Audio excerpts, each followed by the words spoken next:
है कि आपने भी पार्टिसिपेट किया है as DDC election district development council Nurabad के धन्योकर्णी मारा कॉन्स्टिट्यूंसी में।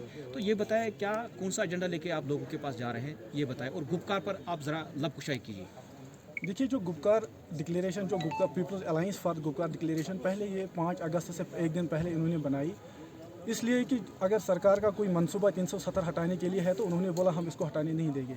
तो उसके बाद दूसरे दिन ये तो हो गया, फिर जब इनको ये बाहर आए तो उसके बाद इन्होंने अब दूसरी गुपकार डिक्लेरेशन सेकंड इसलिए बनाई ताकि जो 370 अब चला गया उसको हम वापस रेस्टोर करने के लिए एक अलायंस बनाएंगे।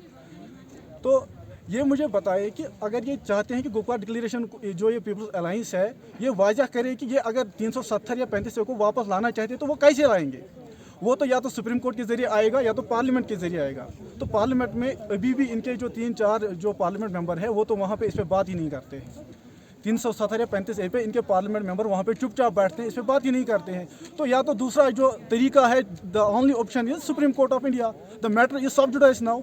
तो हमें उसके जो वर्डिक्ट है सुप्रीम कोर्ट का उसका इंतज़ार करना है। तो इसके अलावा ये मुझे बताएं कि ये अगर 370 या 35 से रेस्टोर करना चाहते हैं तो वो कैसे ये रेस्टोर करना चाहते हैं, इनको वाजह करना चाहिए ताकि लोग फिर से बेवकूफ़ ना बने। और दूसरी बात जो ये कह रहे हैं कि 370 या 35 से, मैं शेख साहब को, ये फारूक साहब को कहता हूँ कि जो इंदिरा अब्दुल्ला अकॉर्ड में उस टाइम जितने भी जो इरोजन 370 में हुए थे वो शेख साहब ने उस टाइम एंडोर्स किए। तो उनको मैं कहना चाहता हूं कि जो 370 के सबसे बड़े कातिल ये लोग हैं। सरफेसी एक्ट महबूबा जी के दौर में आया, ये क्या कहते हैं इसको, ये GST महबूबा जी के दौर में आया। तो ये सारे attempts, these all attempts were directly attack on 370 और 35A।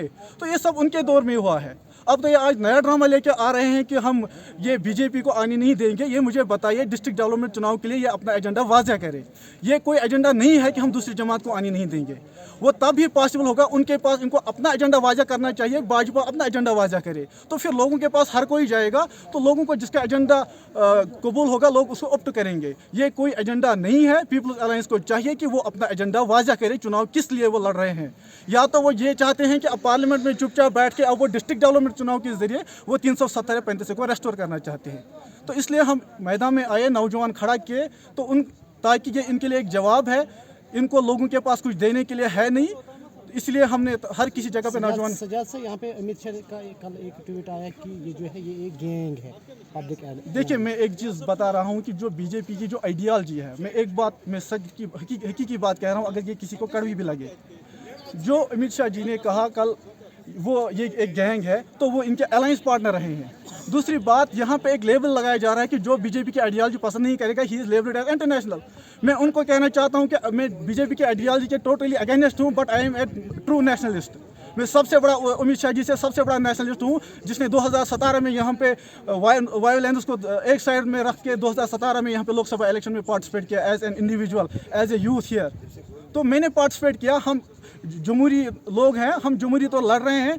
वो ये मतलब जो बीजेपी का एजेंडा है, जो जिसको बीजेपी का एजेंडा कबूल नहीं है वो उसको इंटरनेशनल लेवल कर रहे हैं। ये बिल्कुल गलत बात है। हम नेशनलिस्ट हैं, सही है कि हमें उनका एजेंडा कबूल नहीं है, वो लोगों को तय करना है। लेकिन बीजेपी को चाहिए कि वो हर किसी को इंटरनेशनल कहना तर्क करे।